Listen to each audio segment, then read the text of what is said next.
the Next Level Marketing Studio, everything we have here, never the intention, never the plan. It is fully God-given and fully divinely directed. It's actually in a miraculous kind of like situation. I went to the BNI banquet, met some people in the drink line, hour-long drink line. You have an hour-long conversation with the people next, and the person next to me had an office that's down this hall, next to Jim Rohn. It was next door. And he's no longer here at the BNI banquet. I was like, oh, let's have a one-to-one. And we scheduled a one-to-one. I came in. He wasn't there. He wasn't anything. Like, he's like, oh, no, I totally forgot. Like, I can't meet anymore.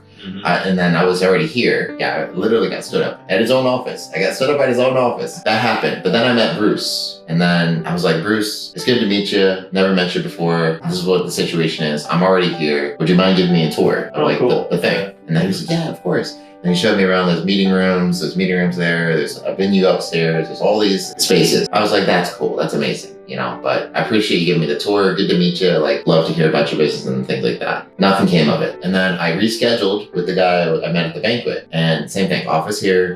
He was like, oh, I'm sorry. I'm definitely going to make it. 100% going to make it. And I stood up twice. Unbelievable. But on my second time getting stood up, I saw Bruce again. He was right there at the front. I was like, hey, Bruce. Hey, it looks like I got stood up twice. I already have 30 minutes. I already have an hour like scheduled for this. Would you mind if I just chatted with you a little bit? And he was like, yeah, that sounds great. Learned all about his business, the real estate investment, all the things that he did. And then I told him about what I did and what I could potentially do to help him with his company and all that sort of thing. And he was like, that's amazing. I need your help. We just started this facility. We started this out together, co-working space for the area. And we're really trying to get the word out there. I was like, and then he was like, can I get a meeting with you and the rest of the partners of the building? I was like, sure, that sounds great. Anyways, had the meeting. I met Paula. I met a couple others, Francisco, or a couple people.